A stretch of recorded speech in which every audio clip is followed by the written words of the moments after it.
Welcome to the Elements of Success podcast with Johnny Dawson. This is the show that will inspire you to uncover your formula for success so you take charge of your story, overcome life's obstacles, and find fulfillment in all branches of life. With Johnny as your guide, you will break down the science of success and experiment with how you can combine key elements to uncover discipline you need to accelerate your journey towards prosperity. Now, on to today's episode. Welcome to the Element of Success podcast, where we explore specific traits that break down barriers between you and success. We will achieve this by bringing on guests so they can share their stories. Today, we are joined with my co-host, Eric Johnson, and we're going to be talking about our first element of success, fear. Welcome, Eric. Hey, how are you? Good. How are you doing today? I'm fantastic. You know, I wouldn't normally say that I'm excited to talk about fear, but I'm excited to talk about this topic because we led up to this in the first podcast, right? Of why you chose this one, and it's a beautiful, beautiful story. So if you haven't heard the first podcast, please go back and listen to it. But no, I'm excited to get started today. Absolutely. And yeah, to kind of give you a preference, we in the first podcast, we really talked about why we decided to create the Elements of Success podcast, what our overall objectives are. I shared some life stories of my adversities growing up from rural Kentucky. And not only that, but where we are today and how we got here. And we really took some terms and some ideas that you could leverage to also overcome any obstacles that you may have in your life as well. And really the reason why I wanted to start with fear, and I mentioned this earlier in the first podcast, but fear is the ultimate idea or even detriment to someone's success. It really is. And someone's fear, they will be paralyzed and crippled by fear. And there's this saying in the Marine Corps, paralysis by fear, meaning that you are so scared to do something that you literally do nothing. Mm-hmm. And the definition, where I want to start is with the definition of fear. And that is an unpleasant emotion caused by the belief that someone or something is dangerous, likely to cause pain. And really, that likely to cause pain is why we don't do some things that we know we should do, is we don't want to cause inherent pain on ourselves. We don't want to do something that's uncomfortable. So sometimes that fear cripples our ability to do what we need to do to get over that pain and over that obstacle. And I would you agree, say, Eric? Yeah, absolutely. What I would add to that is one pain that people don't really consider, because most people think of physical pain or some emotional pain, but I think a lot of people's fear is because they fear failure. And failure is incredibly painful, but a lot of times we don't associate it with pain just because it's not a physical thing, even though it physically manifests itself when you feel that way. But I think the fear of failure is something that holds people back, and they just don't want to be seen as a failure by anybody, even themselves. Right. It's an emotional pain. And sometimes emotional pains is just as bad as physical pain, right? And the story that I'm going to share today on Elements of Success is really one of the most painful experiences I've ever had, not necessarily physically, but emotionally. And the date was March 19, 2004. That was the date. And it feels just like yesterday. It was a relatively cool night. We were in the desert outside of a city called Heat, Iraq, along the Euphrates River. That's where our forward operating base in Iraq in 2004 was. One of our platoons was out on patrol that night, and it was weapons platoon, so they were a mounted Humvee platoon, and they were patrolling outside along the Euphrates River, and it was around 9 to 10 o'clock at night, and all of a sudden, we were kind of just mingling around the base. All of the corpsmen that we had on base, they were running around like crazy, and up to this point, we haven't lost anybody in the war. And it wasn't until I went down to the command center to see what all the commotion was about. Why is everyone running around? We typically were mortared 2 to 4 times a week. So you always had to have full combat gear on, even to go outside your room. If you had to go use the bathroom, you had to be in full Kevlar helmet gear, because you just didn't know when you were going to be mortared. And it happened. It would happen multiple times a week. I've actually been on the phone with my mother while she was here in the United States while we were getting mortared. And she was kind of traumatized by that experience as well. And so I go down to the control center and I walk in, and we're all kind of listening to the radio to try to figure out what's going on. And that's when it came over the radio. And what was said was 1 KIA, copy. And KIA in the Marine Corps means killed in action. And as soon as, I get chills even thinking about it right now, but as soon as I heard that come over the radio, I had realized what just happened, that one of our teammates had just lost their life. This was now real. It was, we're in combat now. And we never gave any names or any personal information over radio. So now you're in this waiting phase of, who is it? Wow. Yeah. Who did we just lose? So we're waiting for another hour for them to get back before we even figured out who had passed away. And his name was David.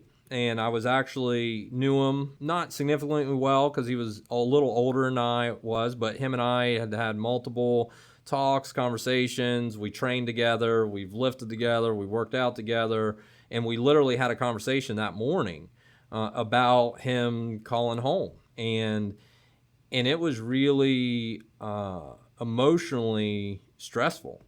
Wow, I took it very hard. I mean, I was 19 years old, and I just lost one of our teammates and friends in a war that we haven't really experienced yet.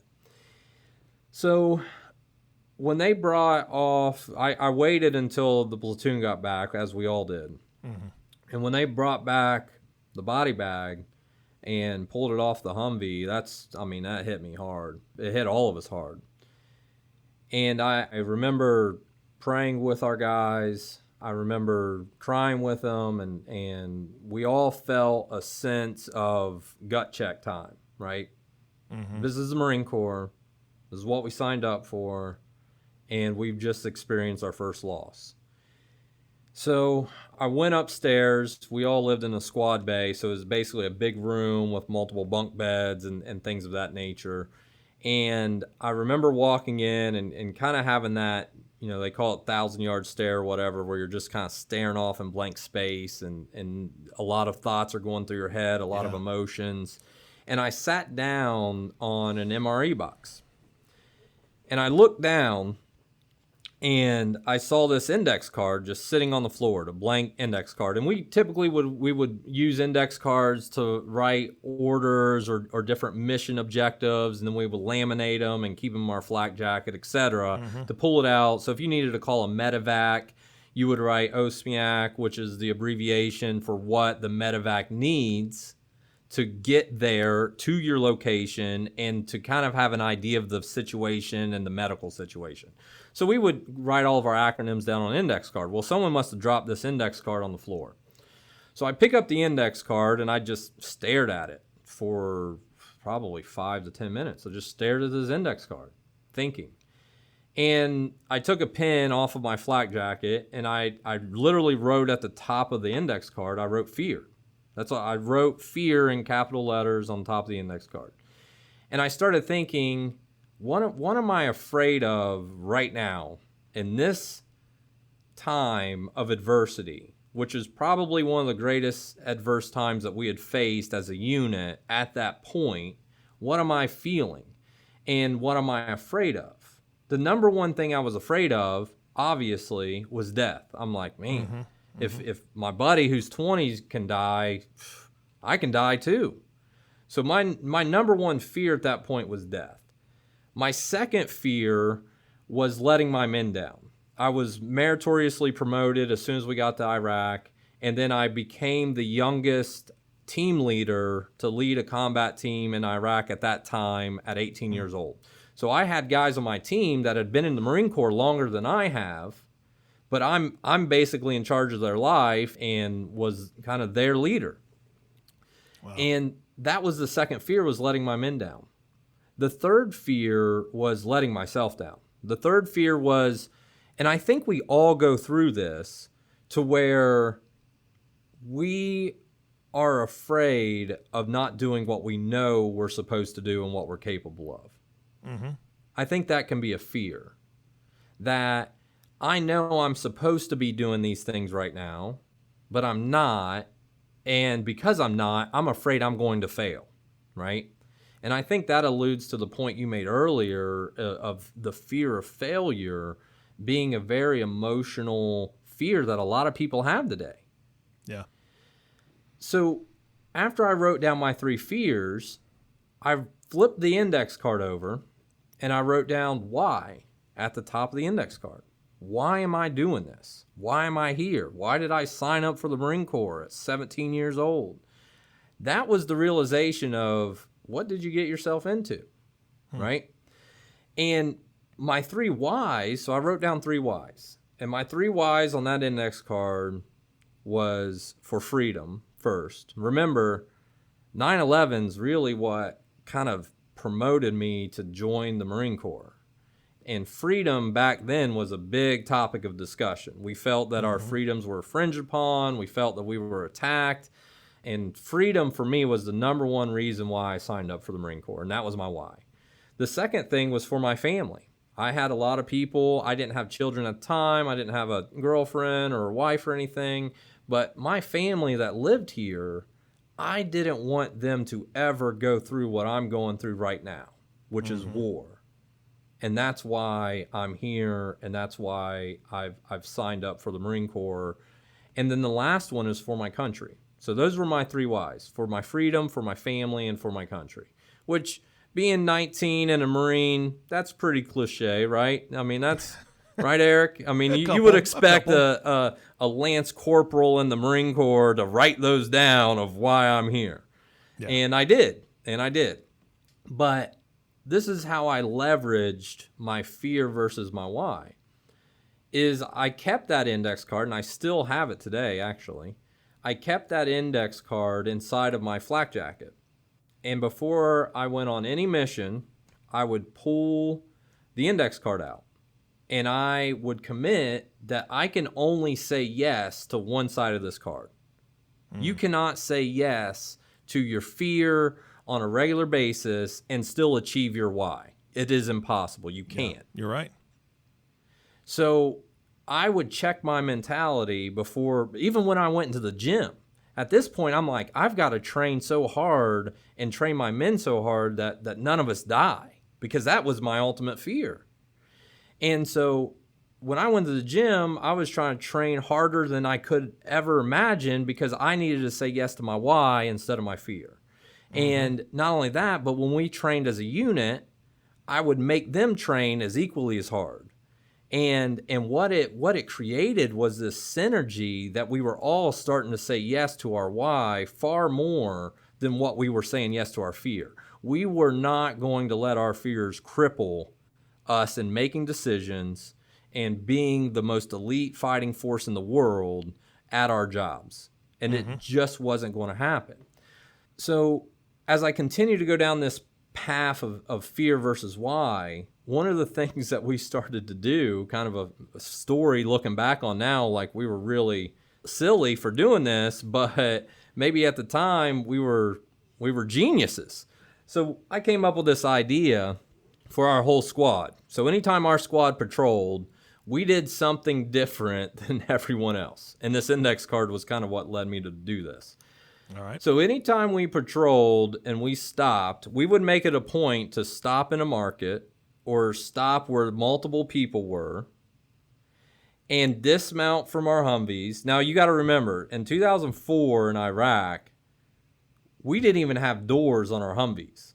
Like, the Marine Corps was so poor, we always got the hand-me-downs from the Navy, and the Army had luxury Humvees and everything they want. And then the Air Force, they had Burger Kings and Subways and everything else on their base.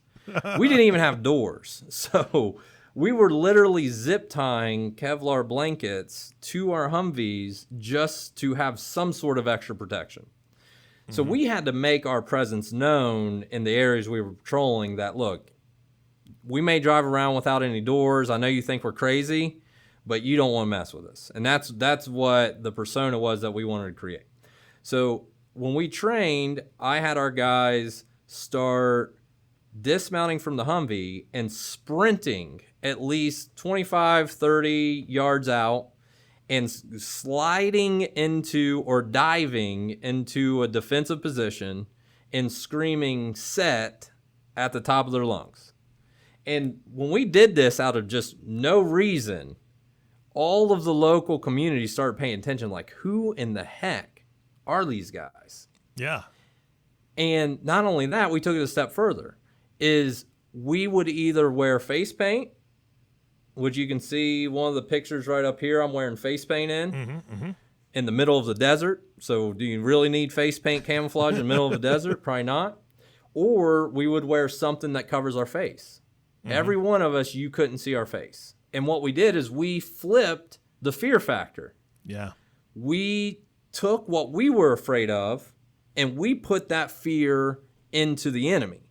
That we're not going to be afraid of dying. You all should be afraid of dying. Because here's what's going to happen. If we sprint to get set and we're yelling set and we're all dismounting at a rapid pace, they're not going to fire a shot. They're not going to test us. They're not going to try us. They didn't. And guess what? They didn't. Not one person from my squad died the rest of the time we were in Iraq after we started doing that. Not one person. Yeah. No, that's in fantastic. fact, we rarely got messed with unless it was in Fallujah or a bigger city. And the reason why, one of our captain, our company commander, he actually had a meeting with the sheik and some of the local communities. And they asked him, they said, is there a different unit that's coming in here besides yours? They thought we were a completely separate unit because of the way we acted within our own unit. So they thought we were somebody else. They didn't even know we were a part of the same unit, because what the other platoons were doing was they would drive into town, they would stop, they would all get out and kind of mingle around and walk around. Well, that's an easy target, right? You're being an easy target. And we decided on the first time we lost somebody, we wasn't going to be an easy target. We weren't. And we became kind of known for it. And it was because of that fear that allowed us to go through that adversity to overcome the pain of failure, of death, of all of it, right? So I took that mindset, and what I've done is I've applied that to business. Okay? How? So as a business owner, I still use an index card. I still have an index card that I've rewrote and made up, especially when I became a financial advisor. So the firm that I started working for originally, I had to literally go door to door to door in residential neighbors to generate business. Think of like a vacuum cleaner salesperson. That's Which what I did. you can't imagine now during COVID, right? Oh my can't gosh! imagine trying Now to do would that be now. miserable. It would. Be, no one's talking to me right now. They're just in the lawn yelling at their windows, right? That's right. That's it. You know, I've been bitten by a dog. I've had people show up to the front door with a gun. I mean, it's been, and I'm in full suit and tie at this point because I'm brand new in the business. I'm trying to make an impression, and funny story. One time I knocked on this gentleman's door. And I could see him coming through the storm door, right? Like he's approaching me right now, and I could just tell, like, this dude is so mad, he's just steaming out the ears. So he opens the door, and at this point, so I became very successful at this because I wasn't kicking doors in Fallujah anymore, right? That's why I was successful at knocking on doors in the United States, is no one's really trying to kill me, so it's okay. Yeah. And so I knock on this gentleman's door, older guy, probably, mid-60s, opens the door. I'm like that, before I even get another word out, slams the door shut, walks away. And I've already had a bad day at this point. It's like 95 degrees out. I've changed my shirt twice, et cetera. So what do?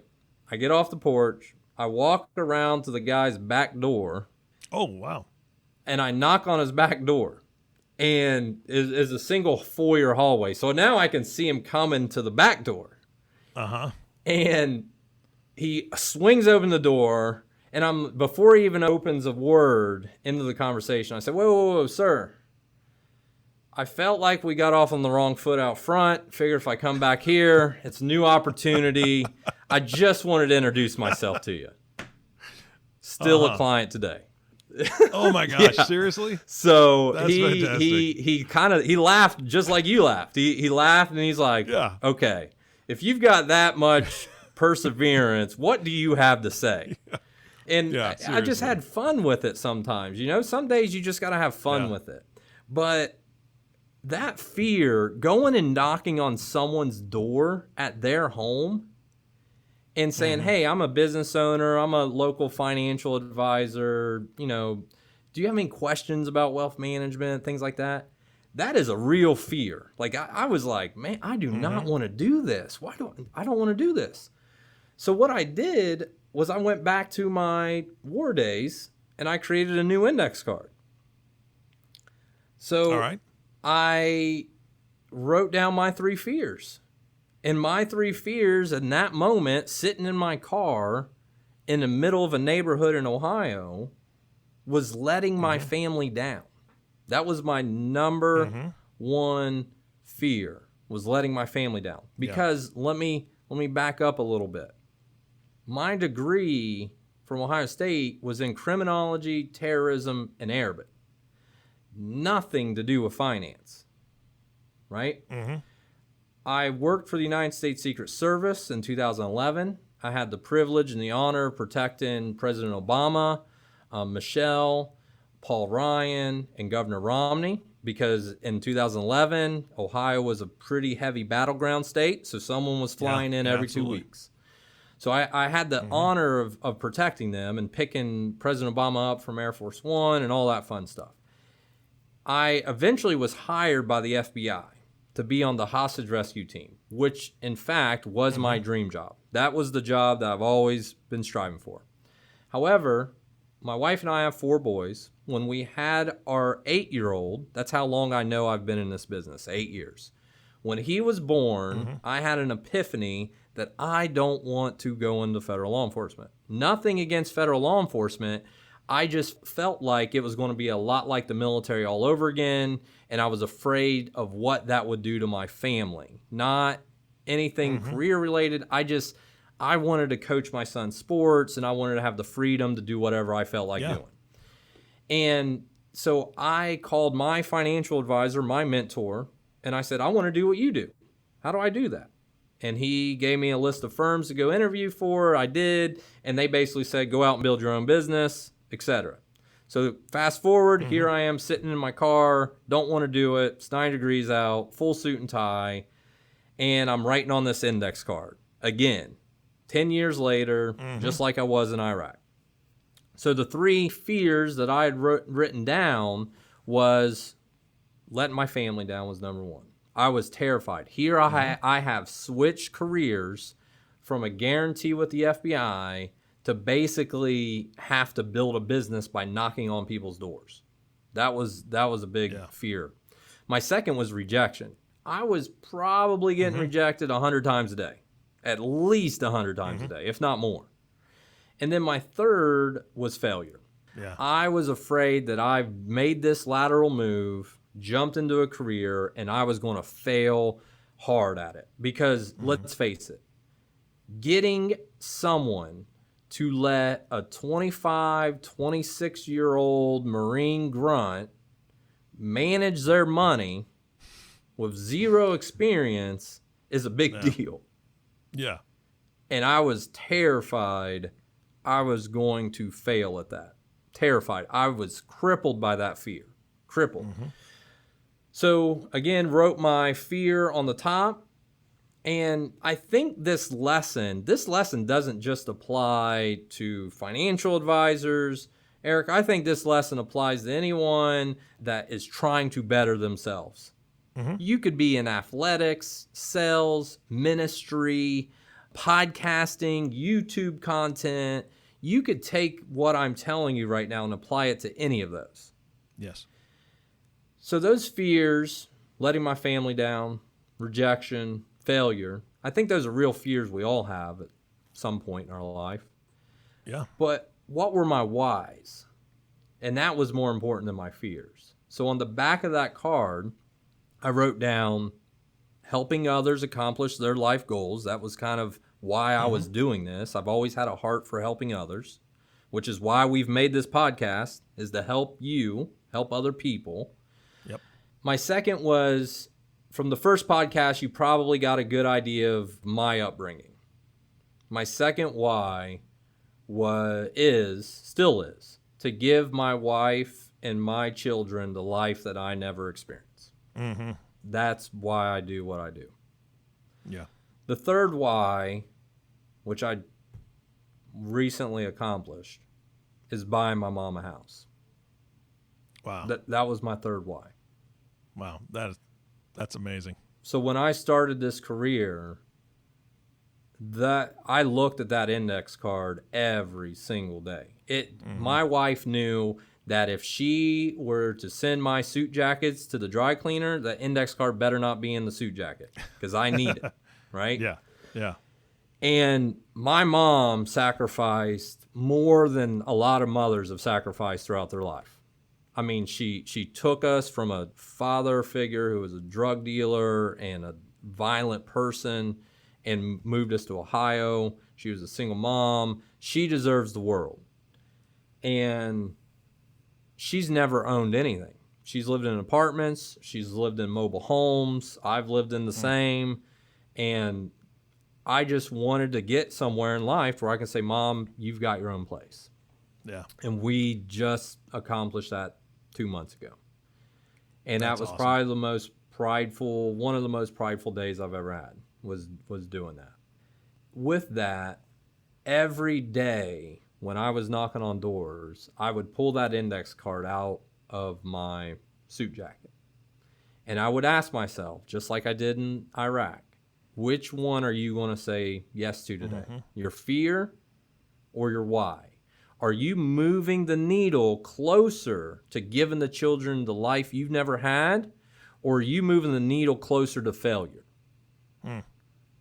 Because that needle's going to move every day, right? Yeah. Yeah. Every second of every day, the needle you are moving are going either towards your fear or to your why. You don't realize it, but if you add up all of the seconds of a year, now you've compounded that needle to really point to the direction you know you're headed. Yeah. Right?